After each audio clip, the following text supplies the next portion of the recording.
Hi listeners, welcome to my channel The Classic Audiobooks. This channel is for growing interest of all listeners to books, that helps you to know about the books and writer as well. We always request you, if you like the audiobook after listening, you must have to buy that book and read for respect to writer and their hard work. And now don't skip, keep listening. Today The Classic Audiobooks represents Early Indians written by Tonny Josheph Part 1. So keep listening, don't skip the video. After listening, please subscribe and click on bell button for get future notification. So let's start. Introduction. Early Indians, a story of our ancestors and where we came from. Tonny Josheph Part 1. Advance praise for the book. If you really want to know who we are, and how we got here, this is the book for you. A thrilling account of our extraordinary past, I couldn't put it down. Gurcharan Das, an amazing book, written in an engaging style. It grabs your interest from the last sentence. Bibek Debroy, at a time when the issue of the peopling of the planet by anatomically modern humans is becoming hotter and hotter, Tonny Josheph has admirably cooled it down. He goes deep into recent developments in ancient DNA studies on human remains and delves into the issue of the Aryan migration. This is a vexing issue and not so easy to conclude, however. Josheph has marshaled multidisciplinary data from archaeology, linguistics, genetics and literature to support his stand on the issue. This is perhaps the most scientific way of presenting the Aryan debate. Lucidity is the hallmark of this book. Ravi Karaseta, intellectual omnivore Tonny Josheph offers an enjoyable meander through a minefield of how our ancestors got here. Pranay Lal, masterful and unbiased reconstruction of human presence in India using evidence from archaeology, ancient and modern history, linguistics, geography and genetics, with a tilt on genetic evidence. Partha P. Majumdar. Josheph deftly and brilliantly summarizes new endings of genetics that definitively solve old problems in South Asian history, and show we are all migrants and, ultimately, kin. A timely, fascinating and courageous book. Sheldon Pollock. There has been a lot of controversy about the origins of various populations. And in India, much of this is driven by a quasi-religious ideology. It is therefore refreshing to see how recent advances in DNA sequencing from people of various ethnicities as well as remains of ancient people is shedding light on the origins, migration and intermixing of people throughout history. In this very readable account, Tonny Josheph has distilled the results of recent research, and his book should be of interest to anyone curious about the waves of migration and intermixing that resulted in the rich tapestry that makes up the people of today's India. Venki Ramakrishnan. DNA studies of Indians dating to the millennia BCE confirm that they were a mixed population, and at a particular time included migrants from Central Asia. Given that these are initial studies, their readings require circumspection when equating DNA identities with those from other sources. Tonny Joseph's perceptive summary suggests how this new information might help clarify some of our understanding of the early past.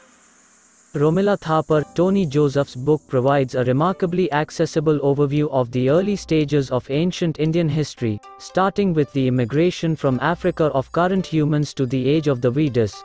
He provides evidence from several fields of scientific inquiry, notably archaeology, linguistics, ancient texts and the very recent study of ancient genes, DNA. The latter is currently revolutionizing ancient history not just of India but also of Europe, Africa and South America.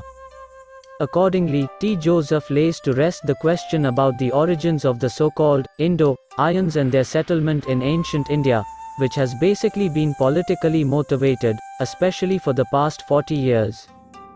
As common in scholarship, not all individual scholars may agree on all questions and conclusions, such as the nature of the Indus civilization and its relation with the origin of the Dravidian speakers.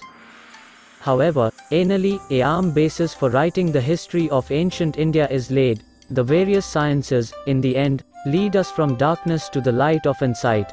Michael Witzel. A short chronology of the modern human in Indian prehistory. 300,000 years, the age of the earliest remains of a modern human, Homo sapiens, ever found in a cave in Jebel Irhoud, about 50 kilometers from the city of Sar in Morocco. 180,000 years, the age of the earliest modern human fossil found outside of Africa, at a rock shelter in Mislia in North Israel. 70,000 years ago, geneticists calculate that the earliest successful out of Africa migration happened around this time.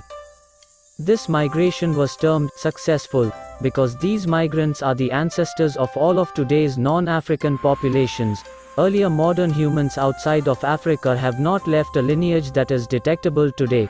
The migrants 70,000 years ago are likely to have taken the southern route that would have brought them from Africa, specifically, from modern-day Eritrea and Djibouti, into Asia, modern-day Yemen, through Bab el-Mandeb at the southern tip of the Red Sea.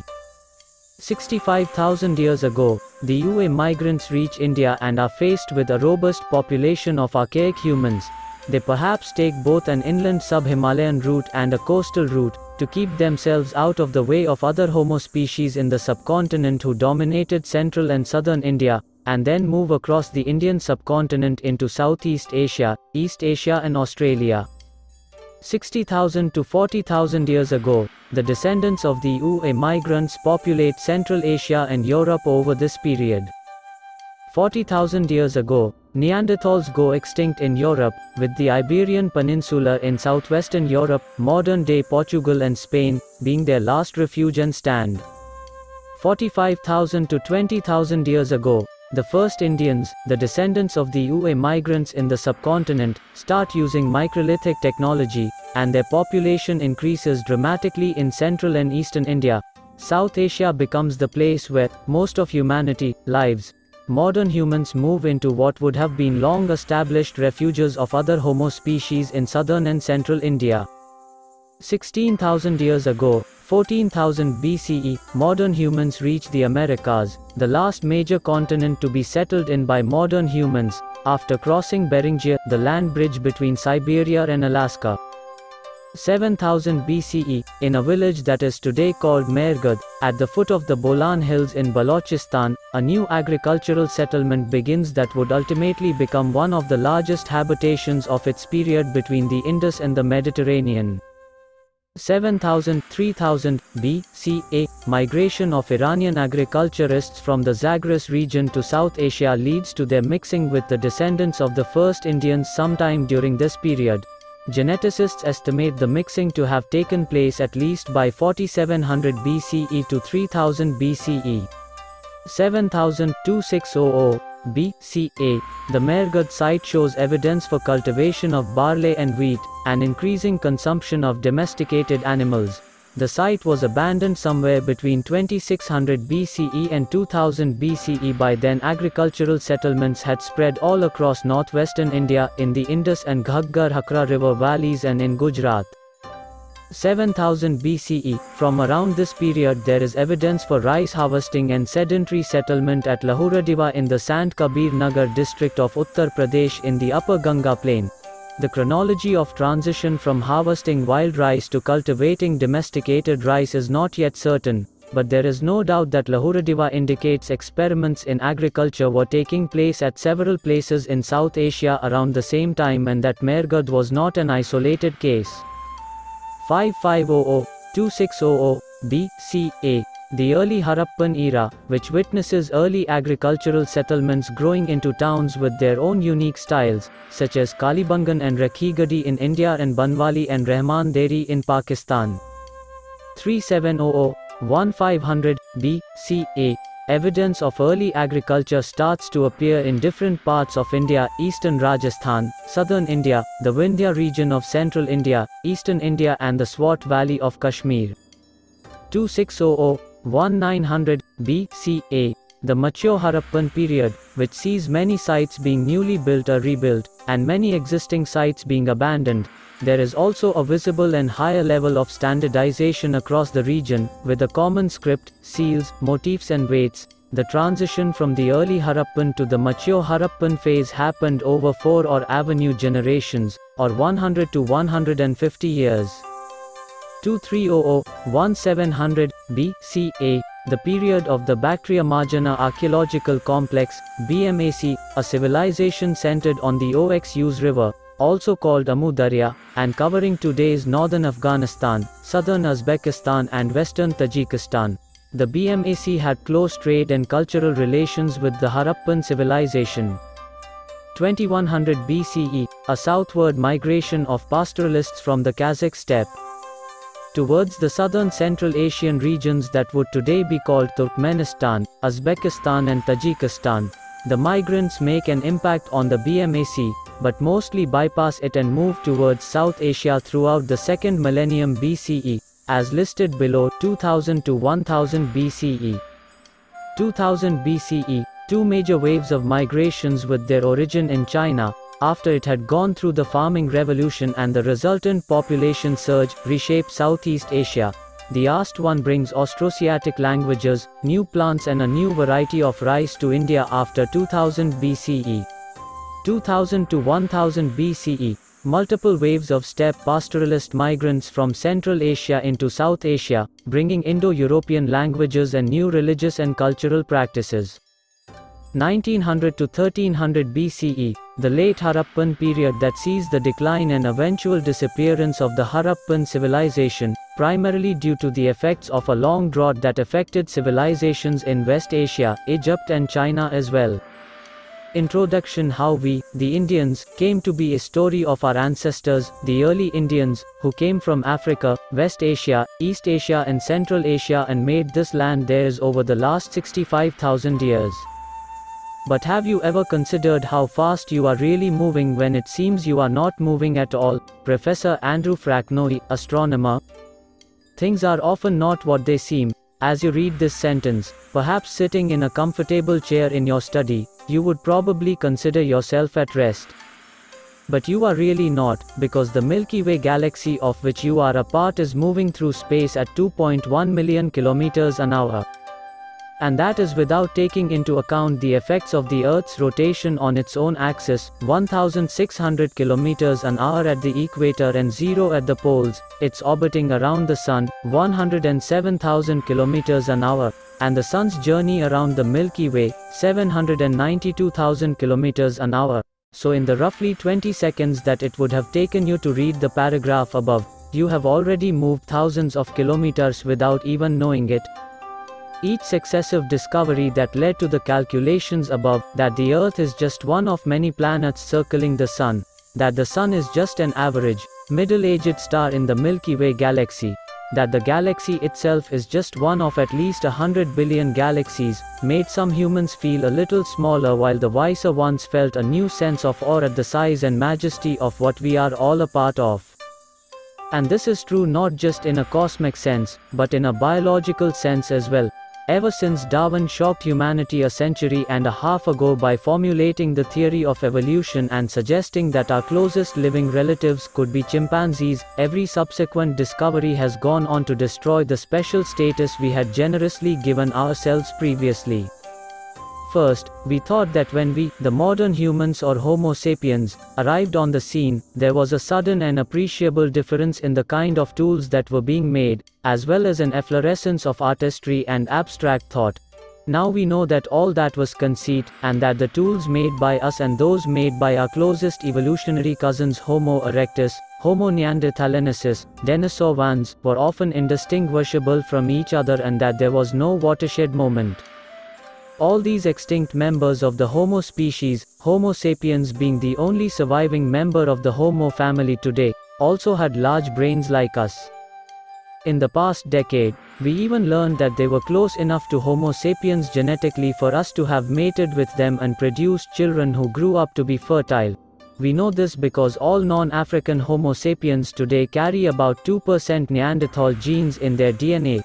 Some of us, like the Melanesians, Papuans and Aboriginal Australians, also carry 3 to 6% Denisovan DNA.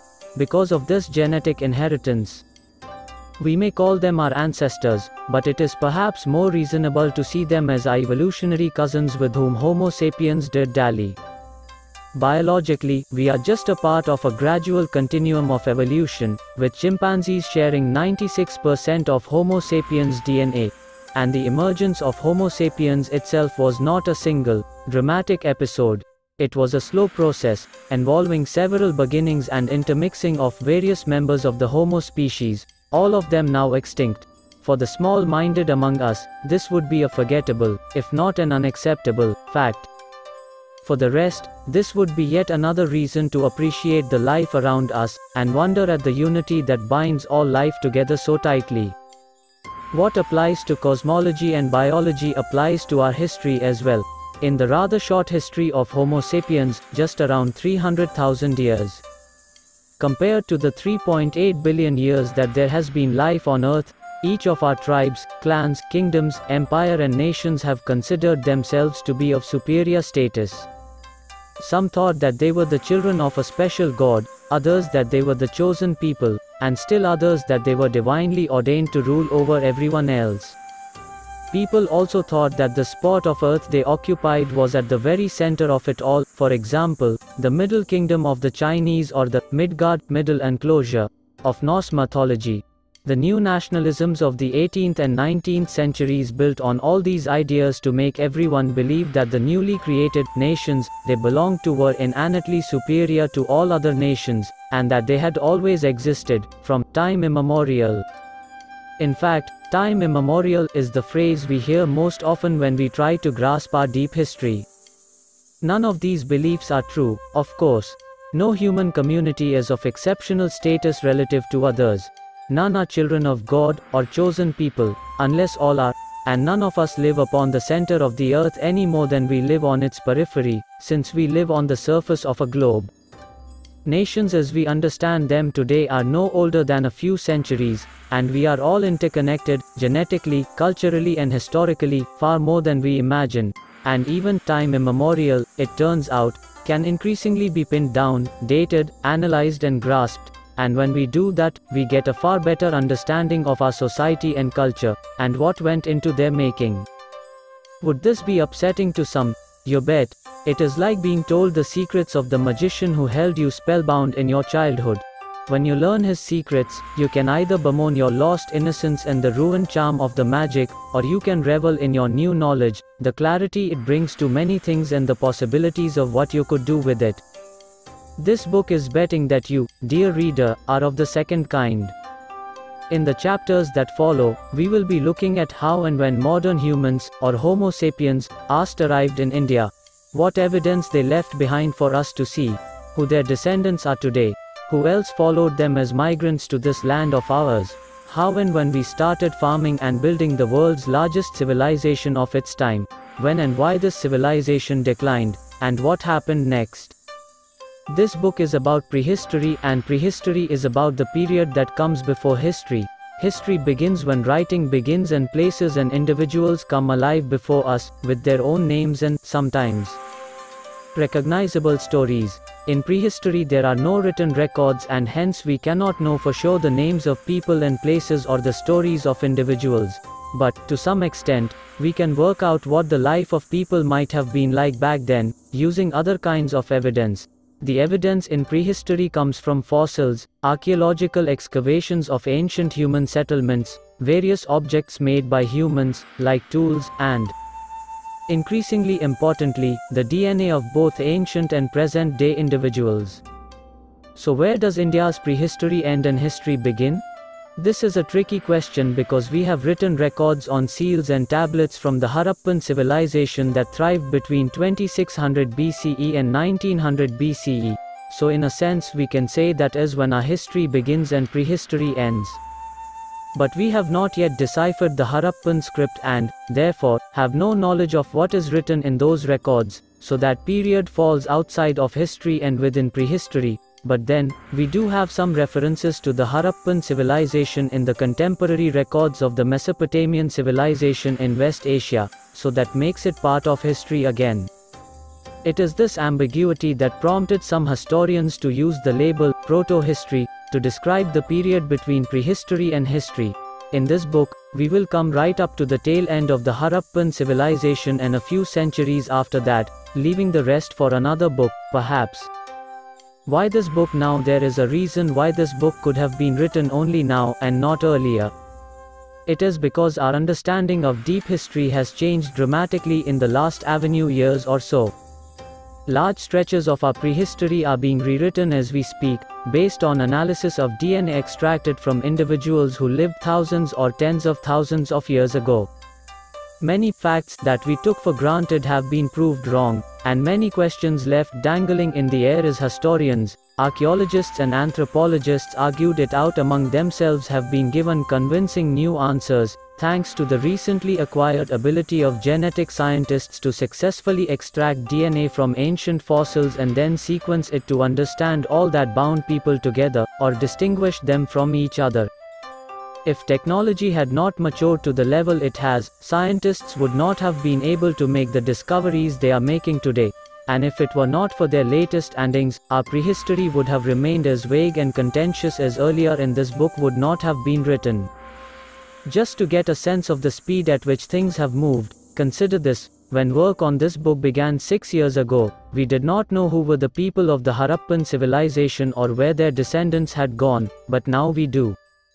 6 years ago, we did not know how much of our ancestry we owed to the original out of Africa migrants who reached India about 65,000 years ago, but now we do. 6 years ago, we did not know when the caste system began, but now we can zero in on the period with a fair degree of genetic accuracy. These are just a few examples that demonstrate our rapidly improving understanding of prehistory, and not only with regard to India. Here's a short list of things that have changed about human prehistory in other parts of the world because of ancient DNA. We now know that large portions of European populations were replaced not once but twice within the last 10,000 years. First, a mass migration of farmers from West Asia around 9,000 years ago mixed with the replaced already established hunter-gatherers in Europe.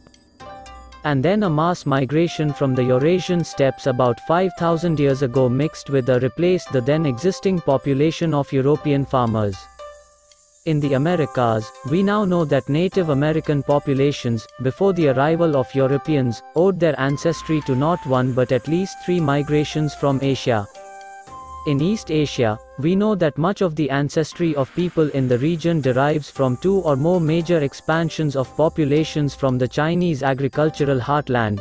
In 2010 we learned that modern humans had interbred with Neanderthals, and in 2014 we learned that our ancestors had interbred with Denisovans, a member of the Homo species that was identified only because of ancient DNA sequencing, as well. When this journey began 6 years ago, though, I did not know that the field I was getting into, prehistory, was just about to experience an explosion of new knowledge. That is something that happened serendipitously. When I started, I was fascinated by the Harappan civilization and the questions that were still unsettled. Who were the people who built the largest civilization of their time, and where did they go? I visited Harappan sites from Dholivira and Lothal in Gujarat to Rakhigadi in Haryana, which led me on to many meetings and email discussions with leading historians, archaeologists, epigraphists, linguists and geneticists both in India and from around the world, Romila Thapar and B.B. Lal in New Delhi, Sheldon Pollock in New York, Michael Witzel, David Reich and Vagish Narasimhan in Harvard, Iravatam Mahadevan in Chennai, Martin B. Richards in Huddersfield, UK, Peter Underhill in Stanford, MK. Dhavalikar, V.N. Misra, Vasant Shinde and K. Padaya in Pune, Shireen Ratnagar in Mumbai, Ravi Karasetar in Dharwad, Partha Majumdar in Kolkata, K.T. Hangaraj in Hyderabad, Lalji Singh in Varanasi, Neeraj Rai in Lucknow, Michael Petralier in Jena, Germany. The list is long. Not all of them agreed with each other, and while every discussion answered some of my questions, it left me with even more questions, not just about the Harappan civilization but also about the periods preceding it. Before I knew it, the question I was dealing with had morphed from who were the Harappans to how we, the Indians, came to be. Somewhere along this route, it became clear that the most important revelations were coming from the new field of population genetics. This led me on a search for population genetics papers dealing with the peopling of South Asia, and there were dozens of them, often followed by meetings or discussions with the authors. I met K.T. Hangaraj, principal scientist at the Center for Cellular and Molecular Biology, CCMB, Hyderabad, and Lalji Singh, former head of CCMB and, later, Vice-Chancellor of the Banaras Hindu University, Varanasi.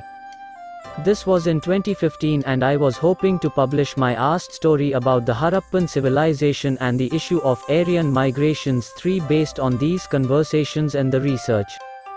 But there was a problem. I could not complete my article because what Singh and Thangaraj told me did not match up with what I read in the paper they had authored along with other scientists from around the world in 2009.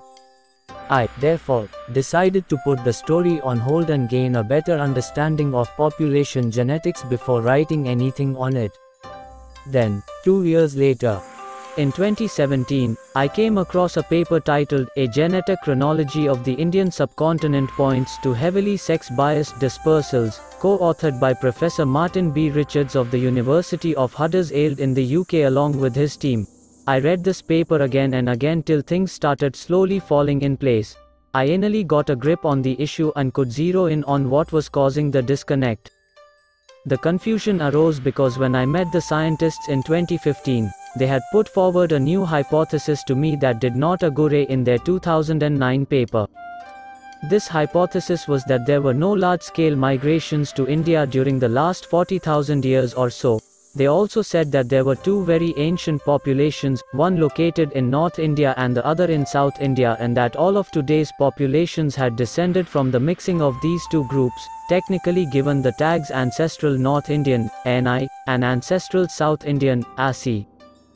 But the paper that Lalji Singh and Thangaraj had co-authored with scientists from the Harvard Medical School in 2009 titled Reconstructing Indian Population History, had made no claims about there having been no large migrations to India in the last 40,000 years. The paper had clearly stated that ANI, unlike ASI, were related to West Eurasians, West Asians, Europeans, Central Asians and people of the Caucasus region.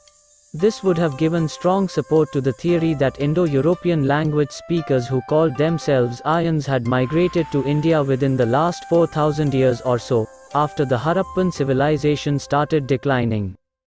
The issue of Aryan migration has been a political hot button for decades, with many opposing the suggestion that Aryans were late migrants to the country, not part of the earliest Indian population. There was the additional problem of the Harappan civilization. If this mighty civilization which has left an indelible imprint on India preceded Aryan migrations, then that cuts at the root of the right-wing position that the Aryans, Sanskrit and the Vedas are the fundamental wellspring of Indian culture.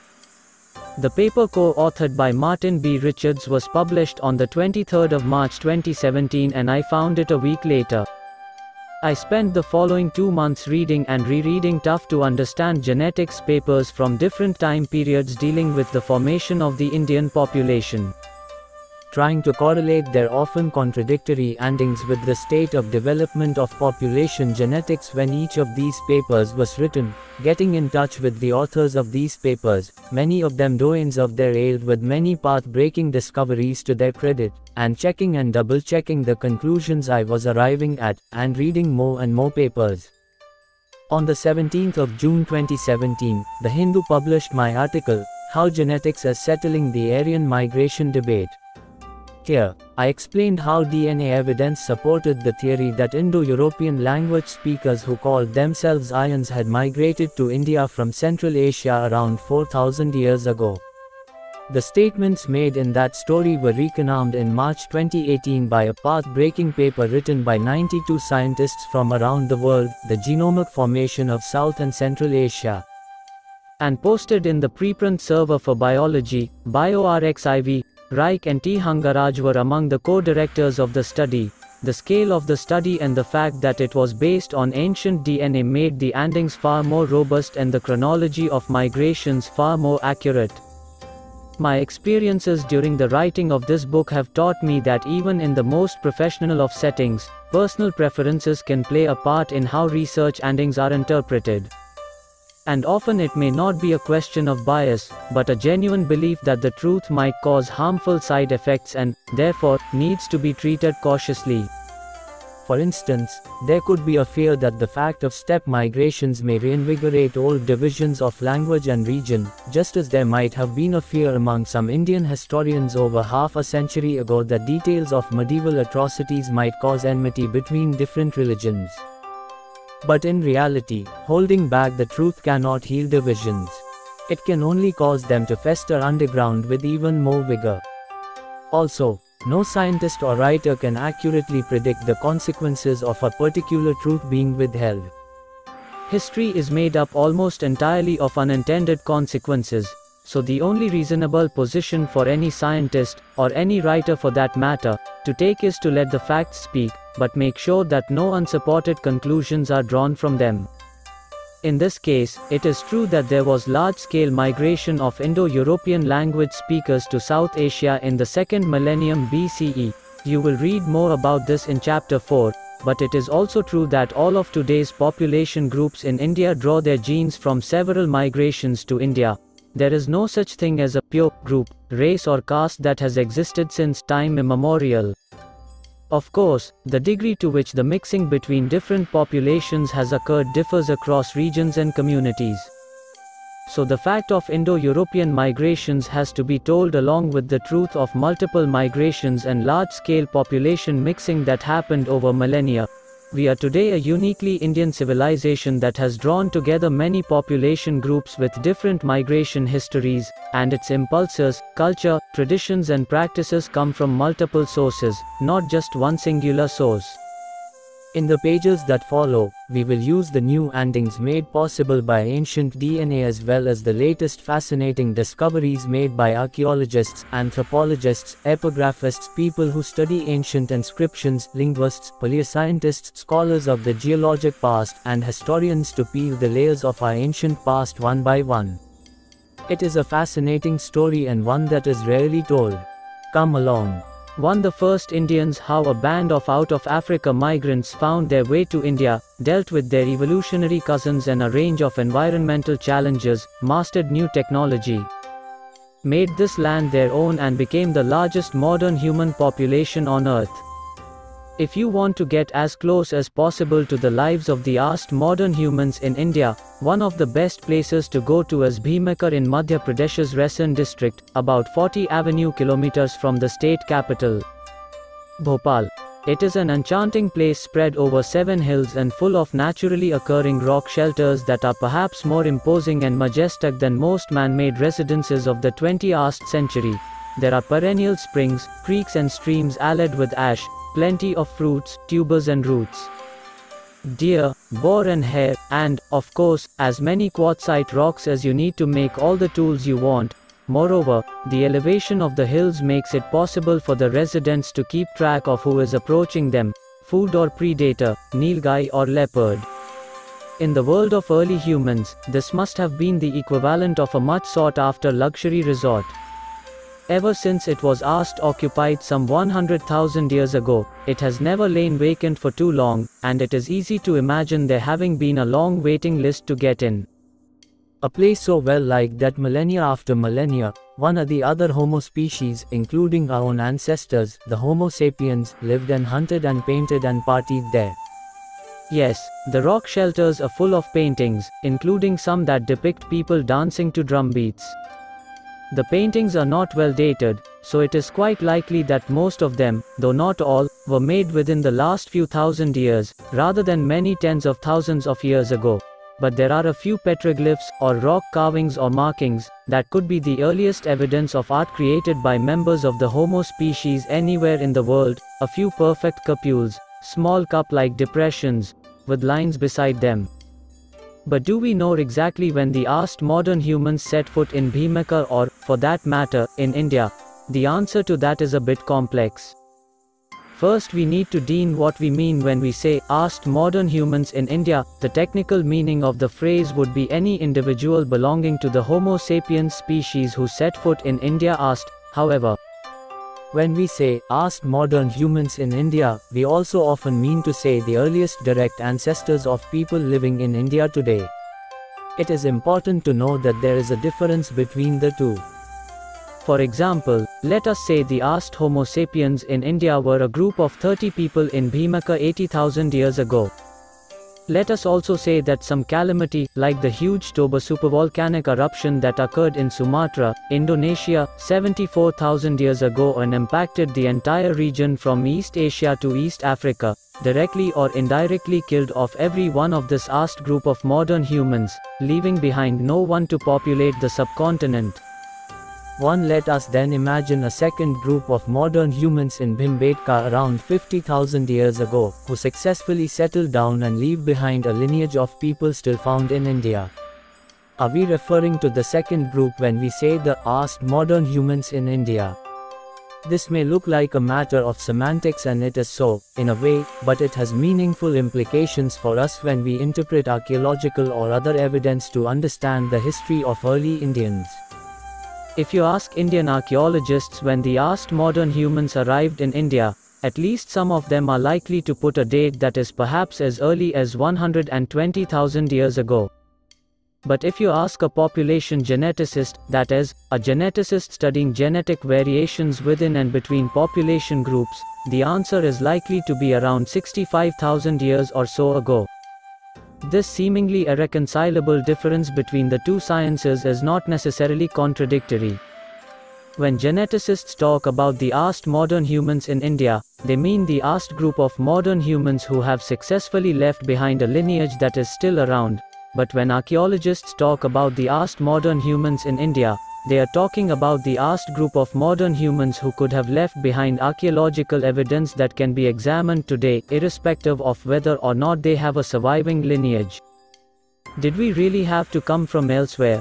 But why do we assume that modern humans arrived in India from elsewhere at all? Why couldn't they have originated right here? Until a few decades ago, this would have been considered a reasonable question, because the theory that modern humans evolved in different parts of the world separately, from archaic or extinct members of the Homo species such as Homo erectus that had spread out all over Eurasia by about 1.9 million years ago, was still prevalent, even though Charles Darwin had suggested the African origin of modern humans as early as in 1871. The theory was that the later intermingling of very differently evolved populations kept us together as one species, thus preventing us from branching off into different species in different continents. But this theory has now gone into the dustbin, and no serious scientist anywhere puts this forward as a possibility anymore, though there may be some isolated holdouts, especially in China, which, till very recently at least, was wedded to the idea of indigenous, independent evolution of the Chinese people from archaic humans. The reasons why this theory went into disuse are both archaeological and genetic. The fossil record of Africa is rich with the remains of our closest relatives, Sahelanthropus chadensis 7 million years ago, Ardipithecus ramidus 4 million years ago, Kenyanthropus platypus 3.5 million years ago, Homo habilis 2.4 million years ago, and Homo heidelbergensis 700,000 to 200,000 years ago, and there is no other region in the world that comes anywhere close to it.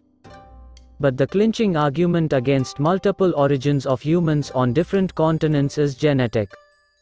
The DNA evidence has been conclusive that modern humans outside of Africa are all descendants of a single population of out of Africa, UA, migrants who moved into Asia sometime after 70,000 years ago and then spread around the world, perhaps replacing their genetic cousins such as Homo neanderthalensis along the way. All recent discoveries have gone on to reaffirm the African origins of all modern humans. As recently as in June 2017 came the news that an ancient skull from a cave in Jebel Irhoud, about 50 kilometers from the city of Sar in Morocco, has been classified as belonging to the Homo sapiens species and was dated to about 300,000 years ago. Until the Jebel Irhoud fossil was dated and classified, the oldest discovered modern human fossils were two skull caps dated to about 195,000 years ago, found at the archaeological site of Omokibush in Ethiopia.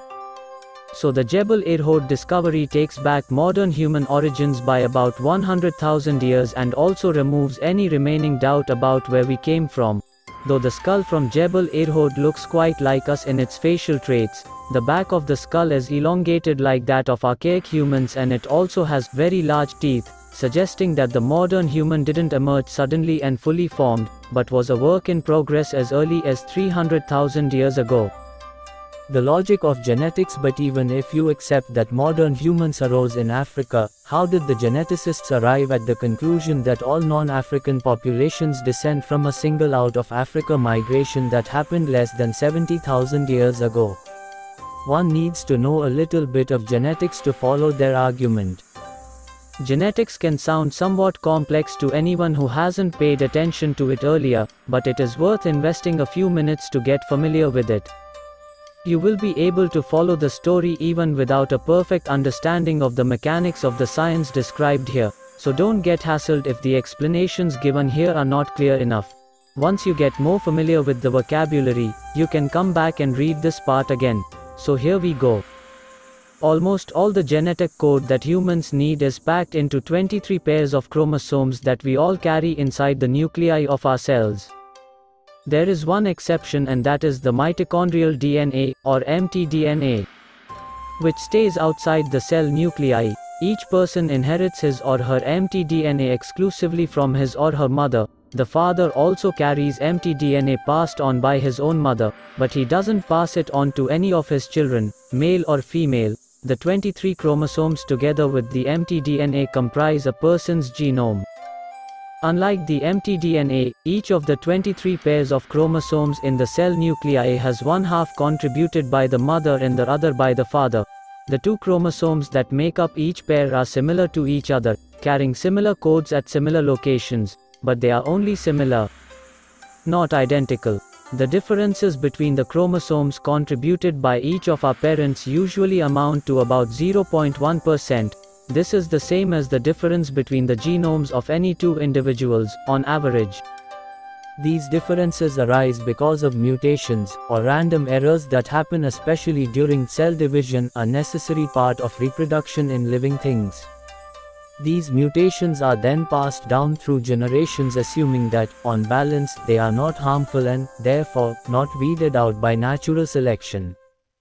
You could look at a genome as a genetic code written using an alphabet of just 4 chemicals: A adenine, C cytosine, G guanine, and T thymine, and if you do that, then each genome is made up of about 3 billion individual letters. A 0.1% difference between the genomes of two people translates to about 3 million differences between the two genomes. If the two genomes came from people who shared a recent ancestor, then the differences would be smaller, which also means that genetic differences can be used as a measure of how close or distant two individuals are genetically. Notice that although each person carries 23 pairs of chromosomes inherited from their parents, they pass on only 23 chromosomes, not 23 pairs of chromosomes each, to their children. How does this happen? The genetic term for this is recombination, and what this means is that each parent randomly shuffles and divides the 23 pairs of chromosomes they inherited from their own parents and then passes on only one set of 23 chromosomes to their child. In other words, each parent does not pass on all of the genetic material they inherited from their own parents. They pass only 23 chromosomes each, thus together giving their offspring a complete set of 23 pairs of chromosomes. But there is one exception to this rule: the 23rd chromosome pair, or the sex chromosomes. Sex chromosomes are what makes a person male or female. If a person carries two sex chromosomes of the type 20, the person will be female, and if the person carries two sex chromosomes of the type XY, the person will be male. For a series of complex reasons, the Y part of the sex chromosome that every male carries comes directly from his own father, with no recombination. In other words, in the case of a male, the Y chromosome he carries in his sex chromosome comes exclusively through the paternal line going back hundreds of thousands of years. So we could say, up to an extent, that the Y chromosome, or Y-DNA, as it is sometimes called, is a mirror image of the mtDNA, which is inherited exclusively through the maternal line, going back hundreds of thousands of years. If the Y chromosome comes from your father and his father and his father and so on, the mtDNA comes to you from your mother and her mother and her mother and so on. Where the parallel breaks is in the fact that while both men and women carry mtDNA, only men carry the Y chromosome. Since women's sex chromosomes are of the XX type, they do not have the Y chromosome at all. There's a reason for this apparent lack of symmetry. Within every cell, mtDNA performs an extremely critical function. It has the code to convert chemical energy from food into a form that cells can use. No wonder mtDNA is often called the powerhouse of the cell. So to put it plainly, no man can do without the mtDNA, but every woman can do without the Y chromosome. This nature of the Y chromosome and mtDNA, that they are inherited without recombination and trace the exclusively paternal and exclusively maternal lines of a person, has proved to be of enormous help, especially in the early stages of population genetics, in understanding the migration history of individuals and populations. What made this possible were mutations, or copying errors, as we discussed earlier. If the mtDNA of a person were exactly the same as her mother's, grandmother's and so on, or if the Y chromosome of a man were exactly the same as his father's, grandfather's and so on, there would be no substantive information or insight to be had by analyzing anyone's mtDNA or Y chromosome. But mutations that accumulate over time ensure that the Y chromosome or mtDNA of a person carries the genetic track record of all that happened in the exclusively paternal or maternal lineage of that person. For example, if great-grandmother had a mutation called PCX on her mtDNA, then she would have passed that on to all her daughters and all her granddaughters born to her daughters and so on.